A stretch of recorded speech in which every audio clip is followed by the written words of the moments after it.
दोस्तों, welcome to the tech design study. तो plastic mould का डिजाइन का कंप्लीट कोर्स करना है आपको तो 887115119975 पे आप कांटेक्ट कर सकते हो मुझे व्हाट्सएप पे। 30 डेज का कंप्लीट कोर्स रहेगा, ऑनलाइन लाइव लेक्चर में आपको प्रोवाइड कराऊंगा। ठीक है, 500 रुपीज रजिस्ट्रेशन फीस रहेगा फॉर सिक्योरिंग सीट। और इसके लिए आपको एनएक्स सोनोग्राफी स्केड सॉफ्टवेयर का नॉलेज होना चाहिए। 15 डेज का कोर्स है, अगर आपको एनएक्स का नॉलेज नहीं है तो वो लाइव क्लासेस आप 15 डेज की ले सकते हो। साथ में मैं 8 फोल्डर कोर्स भी प्रोवाइड कराऊंगा। ठीक है, तो सिलेबस अगर आपको चाहिए एनएक्स का और मोल्ड का तो ये नंबर आपको दिख रहा है, इसके ऊपर आप मुझे मैसेज कर सकते हो। ठीक है, चलिए तो आज जिसको हम कवर करने वाले हैं वो है प्लास्टिक। तो बेसिकली सबसे फर्स्ट क्वेश्चन ये होता है कि what is plastic. Plastic basically क्या है। देखो, मोल्ड के बारे में अगर हम बात करें तो मोल्ड में हम लोग प्लास्टिक मटेरियल का यूज़ करने वाले हैं इंजेक्शन मोल्ड में। ठीक है, तो इंजेक्शन मोल्ड टेक्नोलॉजी के बारे में ही हम लोग पढ़ रहे हैं।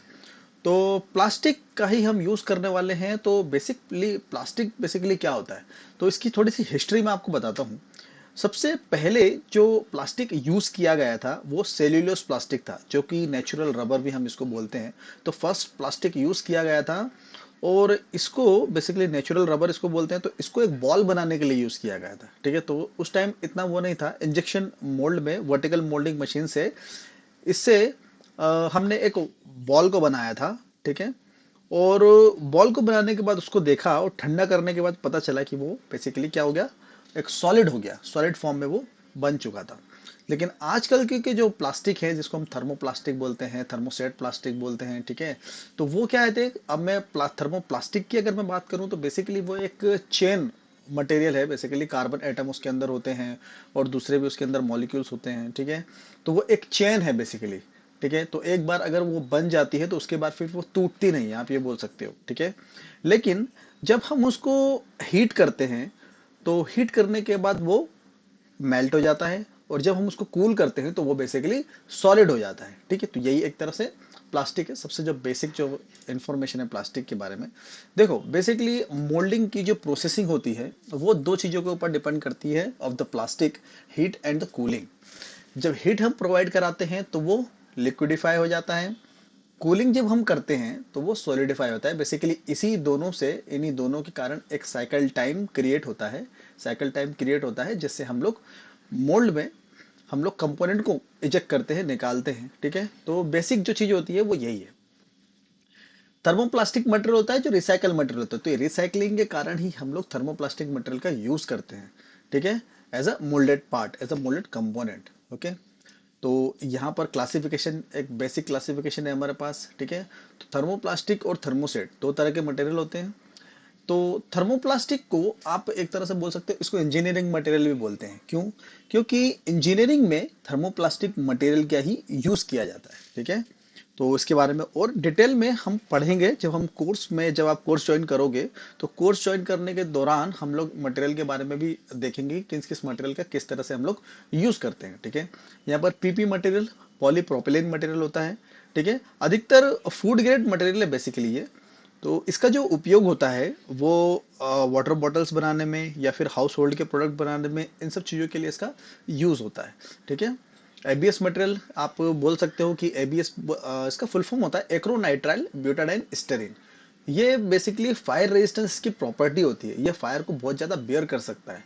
ठीक है, तो एबीएस मटेरियल जो रहता है वो ऑटोमोबाइल्स में यूज़ होता है। ठीक है, तो थर्मोप्लास्टिक मटेरियल के बारे में आपको पता है कि इसको रिसाइकल कर सकते हैं। एक बार अगर हम मेल्ट करते हैं फिर सॉलिड हो जाता है, उसके बाद फिर से अगर हम इसको मेल्ट करते हैं तो फिर से ये सॉलिड हो जाएगा, मतलब ये रिसाइकल है। ओके, यहाँ पर थर्मोसेट मटेरियल है, इसका भी पहले यूज करते थे हम लोग, लेकिन आजकल थर्मोसेट मटेरियल को पूरी तरह से थर्मोप्लास्टिक रिप्लेस करता जा रहा है। मतलब आप बोल सकते हो कि थर्मोसेट एक तरह से लुप्त हो रहा है, लेकिन कहीं ना कहीं फिर भी हम लोग थर्मोसेट का इस्तेमाल करते हैं। ठीक है, फॉर एग्जांपल बेकेलाइट मटेरियल है ना, तो बेकेलाइट मटेरियल का हम लोग यूज करते हैं। पहले यूज किया जाता, अब इतना ज्यादा यूज नहीं करते। तो पहले यूज करते थे हम लोग स्विच बोर्ड जो होते हैं, स्विच बोर्ड पहले बेकेलाइट मटेरियल के बनाए जाते थे। ठीक है, यहाँ पर मैंने एक छोटा सा नोट दिया है कि बेसिकली थर्मोप्लास्टिक मटेरियल का हम लोग as a moulding material use करने वाले हैं। ठीक है, तो जो हमारे प्लास्टिक के कंपोनेंट होंगे वो थर्मोप्लास्टिक मटेरियल के होंगे। ओके, चलिए तो यहाँ पर कुछ और मैंने क्लासिफिकेशन मैंने आपको थोड़ा सा बताया है। यहाँ पर आप बोल सकते हो कि कुछ नंबरिंग सिस्टम होता है। जब भी आप किसी प्लास्टिक कंपोनेंट को अगर ध्यान से देखोगे तो उसमें आपको कुछ इस तरह से कुछ डायग्राम दिखेगा और उसके अंदर कुछ नंबर दिखेंगे। अगर आपको वो 5 नंबर दिखता है, 5 नंबर अगर आपको दिखेगा लोगों के साथ, इसका मतलब वो है पीपी मटेरियल। कभी कभी इस तरह से भी होता है कि उसके नीचे आपको पीपी दिखा लिखा आ जाएगा।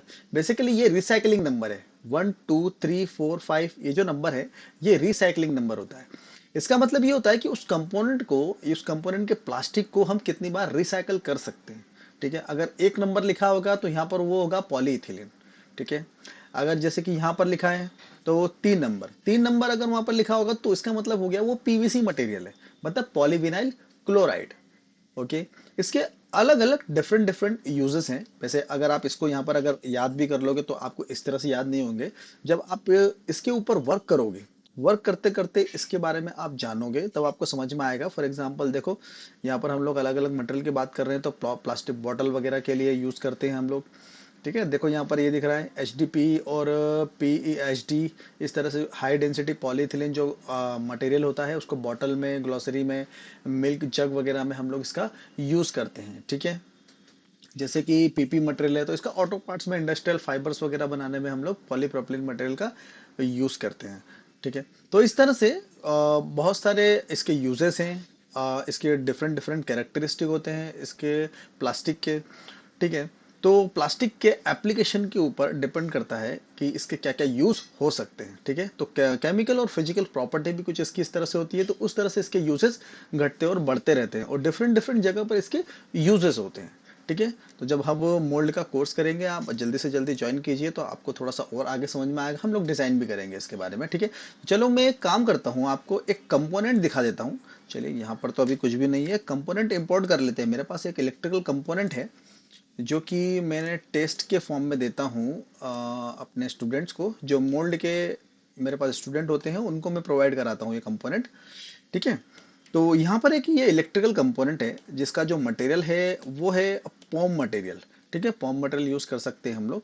ठीक है, और यहाँ पर ये जो मटेरियल है तो इस तरह से आपको दिख रहा है कंपोनेंट। ठीक है, तो मैं आपको एक प्लास्टिक का कंपोनेंट दिखाना चाह रहा था कि प्लास्टिक कंपोनेंट है, इसके अंदर डिफरेंट डिफरेंट चीजें हैं।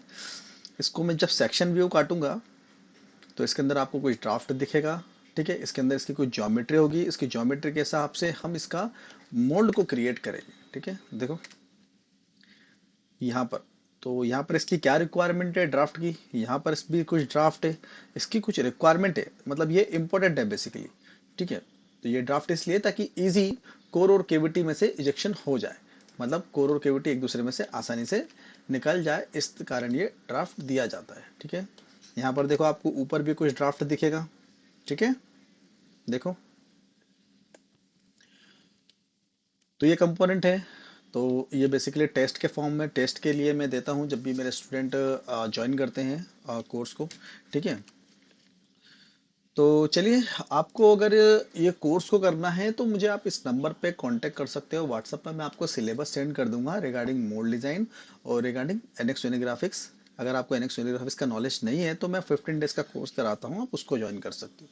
ठीक है, तो 500 रुपीज़ रजिस्ट्रेशन फीस होती है जिसमें मैं आपको 2 दिन का डेमो प्रोवाइड कराता हूँ और 500 रुपीज़ जमा करके आप सीट सिक्योर कर सकते हो। 10 वैकेंसी रहती है। ठीक है, तो सीट को सिक्योर कर सकते हो। चलिए, तो दोस्तों फिर अगले लेक्चर में हम लोग मिलते हैं। ठीक है, तब तक के लिए बाय।